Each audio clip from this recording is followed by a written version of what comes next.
And I'm happy to bring today Aymen Ismail, the head of customer engagement solutions at Smart Europe, who has been actually voted for Customer Service of the Year in 2024. So Aymen, thank you very much for being here with us today. But before we start, could you please introduce yourself? Of course.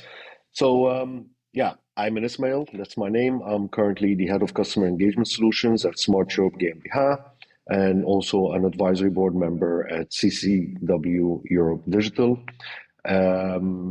Smart has been voted Customer Service of the Year 2024 in the automotive industry, which is quite a moment for us at Smart, especially from my side, because I've been doing this for the past 20 years right now, trying to disrupt generally the customer experience and the customer engagement industry, including customer services and the digitalization factor of it. I've been working with Smart for a while now, since it was a project, and officially joined Smart in 2020 in August. And we were basically restarting the brand completely within Smart. So it was basically a startup company somehow with a well-known and established brand, where we needed to basically change the game in the electric mobility world. And this is where we are right now. We launched the beautiful #1 that is right behind me here in the background. We also have a #3, and we are gradually increasing our product portfolio. And a bit about myself, I'm passionate about the customer engagement and experience world.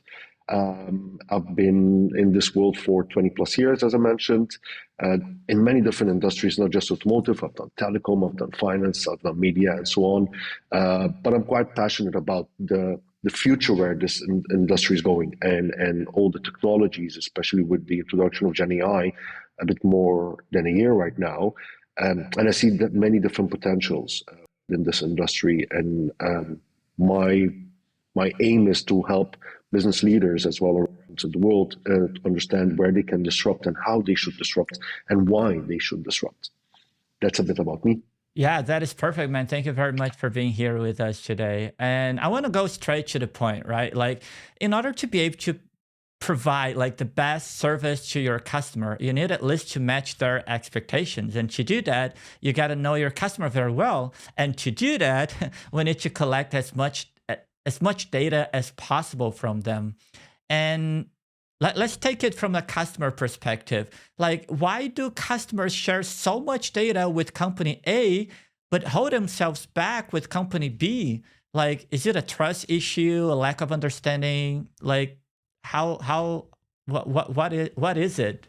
I actually believe trust and transparency are key here. As you mentioned, is it the lack of understanding, which basically translates for us as businesses?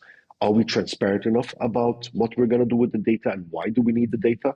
Customers definitely tend to share more with companies that they trust.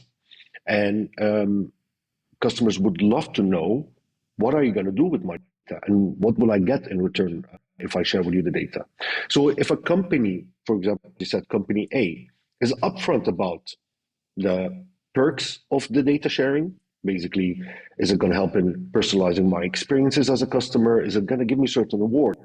Is it going to ensure that the data will be used to benefit me during my, let's say, usage phase within the journey that I have with that particular brand? And also ensures to me that there is a robust data protection and my data is very well secured with that particular company. Customers will definitely open up and share the data. But if company B is missing, for example, certain information about the data privacy, they are not communicating the benefits clearly to the customers, or failing to establish this trustful relationship with customers, definitely customers will not share the data with that brand B or company B. But I also think there's another element here that is in play, and that is brand repetition and the experience that the brand is able to get the customers to perceive. Because a repetition of a company plays a crucial role here when it comes to customers' decision whether they want to share data or not. A company with a legacy of customer centricity and innovation and positive engagements will naturally attract customers to share more data. And if customers have this positive interaction with a company in the past, they will more likely invest into the relationship by sharing also more data. So I think it's a mix of trust, transparency, brand repetition, and positive customer experience. Yeah, it does make a lot of sense, but I think there are some times where the customers are a little bit naive, right? Like they share without really knowing that they are sharing. Like we see that a lot about like in social medias, for example, where they give a lot and they are not even aware that they are saying so many things about themselves. Like what are the ways that companies are using nowadays to kind of get more and more data from the customer? I think there's many different ways because, as you said, customers mostly share without knowing that they're sharing. But let's maybe break it down. So there is this direct interaction where we share data by knowing we're sharing data. And this can be in a form of surveys, feedback forms, signing up for subscriptions or signing up for creating an account with you as a brand, and the old school face-to-face or now after COVID, screen to screen communication and interaction. This is where customers knowingly give a brand data. Now we also have another one, which is the indirect tracking. This is basically based on cookies, device tracking, social listening. It's the digital equivalent of reading a room. You know, like you go into the room and you try to read what's going on in the room, and picking up on cues where customers can leave these cues behind, so you can so they can navigate this online spaces with you. And then you have the transactional data. Transactional data is basically where every purchase inquiry that happens or every service request that is taking place is a gold mine for us as brands.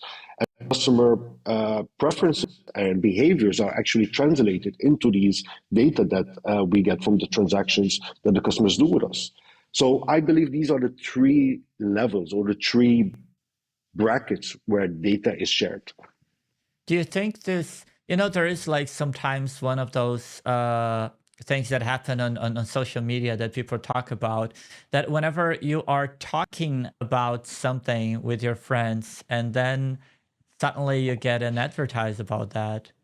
Do, Yeah, do you think like this is reality, this is really real, or maybe this is maybe just a conjunction of data that people are dealing very well with, that like with the surroundings, people around you that are searching for that item, and maybe you didn't search that yourself but your friend did, and that is somehow correlated? yeah, it's so. I had so many discussions about the fact that a friend of mine or a colleague of mine tells me, "Hey, we were talking about this yesterday, and all of a sudden I started seeing these pushed ads about the topic that we were discussing, and everybody thinks, hey, my phone is listening to me without me giving the permission." No, we there's this feature where apps track certain outside apps as well within our phones, and when we get in contact with friends that are connected to our network and these apps recognize this connection and they search for certain things, definitely the algorithms will be working in a way where it will push the same interest because you are in the same network of people that have shown that interest towards you. I think this is where data plays a beautiful role that sometimes is misunderstood because, again, it's not transparent for us. It's basically the algorithms, and it's all about pattern recognition because think about pattern recognition as the Sherlock Holmes of data. It finds a connection where we see none.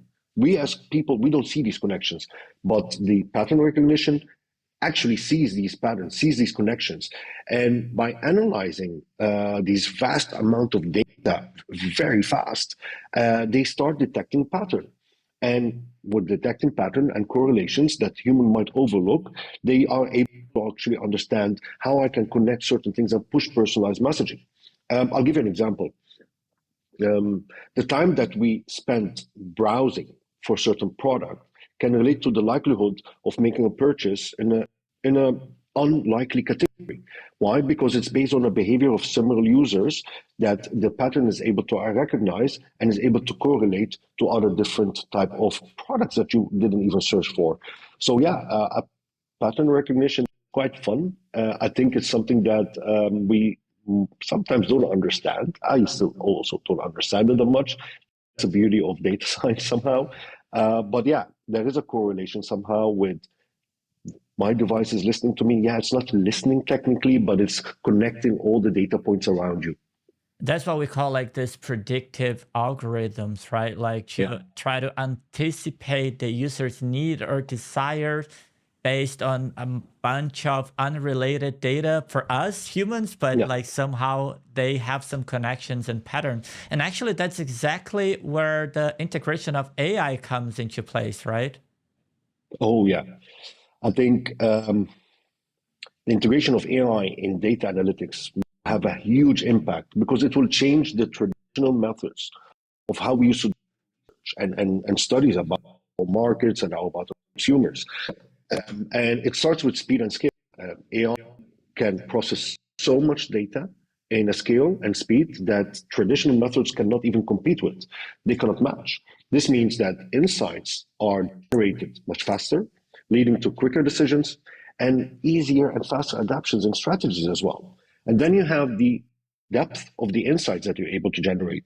AI can definitely uncover more deeper insights and connections from your data than the traditional methods because it will be able to analyze sentiments better. It will be able to do predictive behavior analysis better, which traditional methods easily not reveal even or cannot even come close to it. Definitely, AI integration into data will change the game for how we do research, how we understand our consumers, and how we take better decisions and speedier decisions. This is really interesting because from a company side, I think that is perfect, right? You get to know your customer extremely well. You know what they want, what they need, what they're looking for, so you can basically match their expectations. That is amazing. But from a customer perspective, I think from one side, it is good that they don't have to do a lot of extra effort and they already have what they want or what they think they want. But on the other hand, don't you think that this somehow impacts the diversity of their choices and experiences? Because now they thought that I have an idea, I want to buy a blue t-shirt, but actually it was forced or it was basically shown to him that blue t-shirt and Mhm. didn't really give him a choice to choose a different one. I will divide it into two parts here. There's the echo chambers and there's the discovery and the serendipity. Let's talk about the echo chambers first. There's always a risk of creating a feedback loop where these algorithms are going to keep suggesting to us what actually we never liked before, and potentially narrowing this diversity of our choices down. Yes, but conversely, sophisticated algorithms can introduce to consumers new products and services that they have never even knew about, and otherwise broadening their experience. So I don't see it as a negative risk. I see it as a potential for consumers to be able to widen their choices and also to discover new things that they never discovered. And I tell you this from my personal experience. Um, I try to open as much data as possible to trusted brands and apps that I know very well that they will use my data in the right way. And because of that, I purchased a couple of products recently that I never knew that they existed. And they actually came to benefit me. So having these algorithms pushing me certain information and having this constant feedback loop of suggesting to me new products and services actually benefited me and started giving me more ideas and diversifying my choices even more. So I don't see it as a risk. I see it as a potential. And I can understand where consumers can be bombarded with more information there. And I think this is where our responsibility as brands to start looking into strategies to make it more seamless, effortless, but also more digestible for our customers. But yeah, it's more of a potential for me. Yeah, exactly. And one thing that I see as a potential risk, and to be honest, I don't know how to deal with that exactly. Like imagine you are a retailer and you have an online web shop, and people are looking for a specific television, a specific TV, and the retailer knows already a lot about the customer, so they know what kind of TV and so on and so forth. But they offer in first place a specific brand, and the competitor from that brand might look at that and say, hey, why are you offering much more brand A instead of brand B? and my brand is just somehow in the last ones. Like, is it because the company, the retailer is basically forcing the customer to buy a specific brand, or is it because the brand is really matching customer expectations? So I know that technically we have a lot of answers for that, but I think from an ethical perspective, from the customer, sometimes he might be a little bit or feel a little bit fooled, I guess. I don't know. How do you Yeah, see it? I agree with you. There is certain ethical boundaries that we as organizations should definitely observe when tracking customer online behavior. And there is a fine line between usefulness and invasiveness. But there is certain boundaries that we can definitely get very well in, which is consent and clarity. The cornerstone or ethical data use is obtaining clear, informed consent from our customers, informing the customers why do we need this consent, what does it mean exactly for them, and what does it mean exactly for us. Users should then know what they are signing up for, and in plain language, Hmm. not legalist or legalist. It's a legal consent from our customers because I informed you as a customer what exactly you're signing up for. But of course, we need to also look into the other boundary, which is the purpose limitation. Data should be used strictly for the purpose that we as a brand and a customer have agreed upon. And venturing beyond this without consent actually crosses an invasive territory or invasive line. So we need to really, as brands, look into these two boundaries, consent and clarity and purpose limitations, and really, really be clear about capturing the information in the right way and informing why we're capturing information and using the data as we have promised our customers that we will use. Yeah, and companies should really know how to balance, right? Like the benefit of having a very good amount of data from the customer, really knowing them, and on the other side, having like the possibility, not the possibility, but basically invading their privacy, like knowing much more about the customer than they should actually, right? How should they balance that? Do you think they should be like, I don't know, there should be a central law about it or something? There's many laws and regulations that are enforced and are being enforced and are being introduced very soon as well when it comes to that. But I believe there's two aspects here that we need to look into: transparency and control. Giving the users the control over their data. They need to control what data are they sharing, what does it mean exactly to share this data, what is the return that I will get as a reward as a customer once I share this data. And once I give them this control over the data and I'm transparent about what exactly this data will be used for, I'm able to really strike a balance here with my customer. But there's another element, privacy by design. And it's a concept that was introduced a few years ago. And I think this is a Mhm. concept that's often neglected. And I think it's very crucial for many customer experience slash data privacy officers that need to look into, because it incorporates privacy into the development phase of a product and a service. We need to look at the privacy while we're developing our customer journeys, while we're developing our products, while we're developing our services, because it cannot be an afterthought. Privacy can never be an afterthought for after we end up with the design process.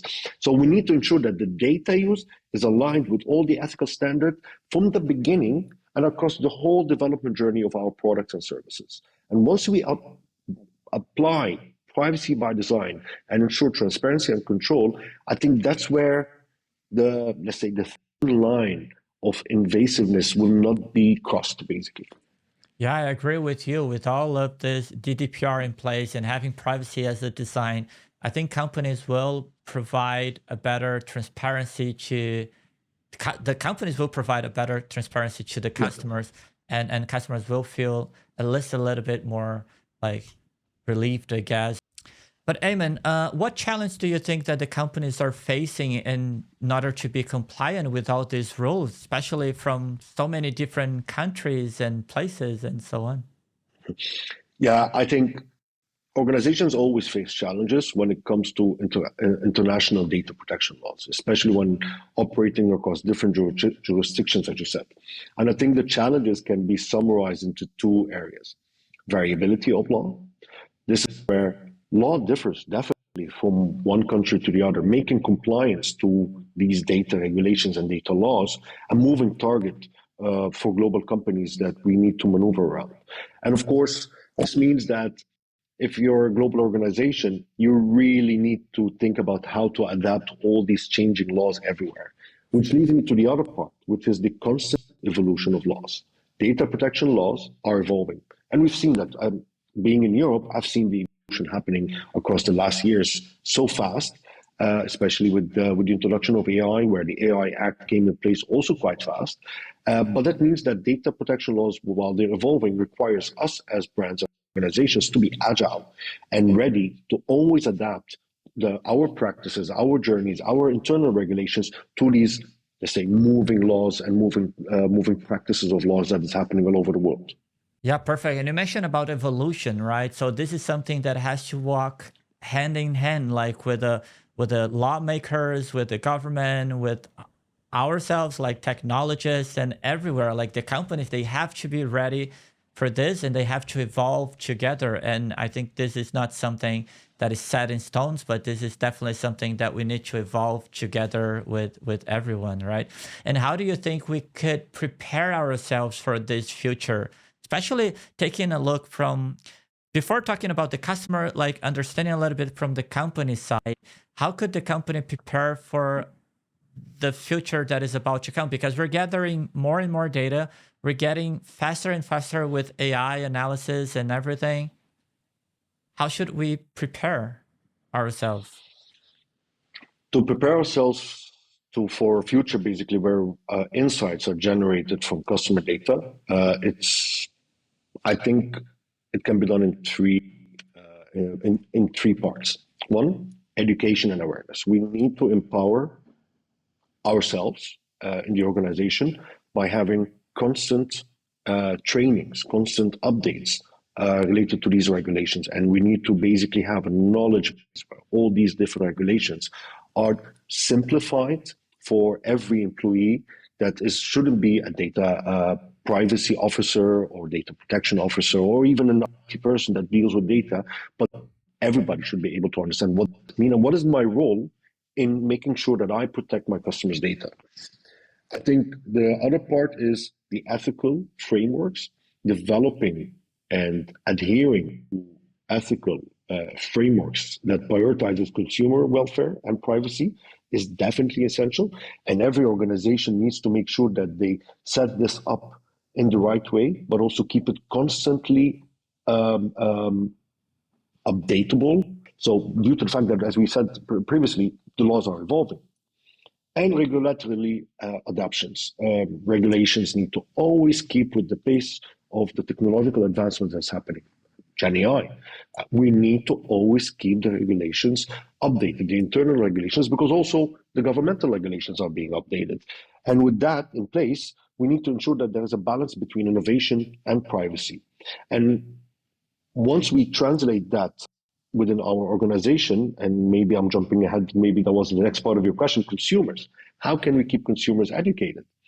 That was the second part of the question, but yeah, exactly. exactly. I had a feeling. I had a feeling because I think you and I agree that there is a responsibility on the company side, on the brand side, but also there's a responsibility on the customer side. But I believe as brands, we have the responsibility to educate our customers and keep them aware with what does it mean that you have rights for data protection and you have rights for privacy, and how you should, as a consumer, protect that. Of course, as consumers, we try our best to, as regular people as well, we try our best to stay informed with a lot of different news happening out there, especially with laws and regulations. But with the vast amount of knowledge that is out there, it's not easy for us to stay up to date. Absolutely. Like it's difficult for us as technologists. Can you imagine people who are completely away from the details of it, right? Exactly. So it is the brand's responsibility to make it transparent. Go back to what I said in the beginning of our discussion. Transparency is really crucial for a brand to keep their customer aware of what is my rights as a customer, what will happen when you give me the data, how I will protect it, and what are the regulations around it. And once we have that achieved, believe me, it will be easier for us to, one, obtain customer data, two, get our customers up to date and educated, three, get the customers to trust us because we are always keeping updated and informed. Yeah, that's true. So in the end, as a main takeaway, I would say that the customer should not be really worried that his phone or her phone is basically recording everything that they're saying, right? Yeah. The phone doesn't record. I'm pretty sure there will be some different views about that, maybe in the comments section later. But yeah, the phone doesn't record. We are allowing our apps to track certain data, and we have the right to stop these apps from tracking it if we want to. Yeah, perfect. Ben, I think this is really good, and I really appreciate all the time that you took actually to talk to us, and that is very, very appreciated. What would be the main takeaways actually that you would want to share like with the people that are listening to us? The main takeaway. Let's be honest, we are standing really in a crossroad between technology and ethics. And our path moving forward is quite clear. We are not just adapting for the future, we are shaping it right now. And we have a lot of responsibilities as disruptors, as experts, as leaders, when it comes to ensuring this future path is paved in the right way. So with every piece of data and every innovation that is taking place out there, we are building a world where customer experience and engagement is founded on empowerment, on integrity, and on trust. This is where our responsibility is. My vision for the future is a commitment where we as brands commit to utilize technology to serve our customers in the best way possible and utilize data to ensure mutual benefit for both us as a brand and also our consumers in the right way. And using data to enrich the lives of our customers is, I think, something that we all are striving for. But we always need to ensure that we are working around the boundaries of privacy and ethics, whether the regulations are enforcing this on us, or whether we even want to add extra steps there to ensure even better control over the privacy and ethics and keep our customers transparent with that. That's basically my takeaway. No, that is perfect. And I think that you summarize it very well. Like in the end, we just want the best relationship ever from the customer and with the company and with laws and everything. But one thing that we have to keep in mind is that this is an evolving topic, right? What we're talking today is how to prepare to the current situation, but knowing that this is going to evolve in a tremendous fast way, I would say. So yeah, thank you very, very much, Aymen, for being here with us. It was a very good pleasure to have you here in the podcast with us. And yeah, thank you for everything. And I look forward to listening and following you on social medias. Thank you, Bruno, for that. It was my pleasure. I really enjoyed this discussion. Thank you, man. Thank you very much, and have a nice day there. Have a nice day. And that's it, folks. Hope you liked it, and let's keep in touch. Thank you.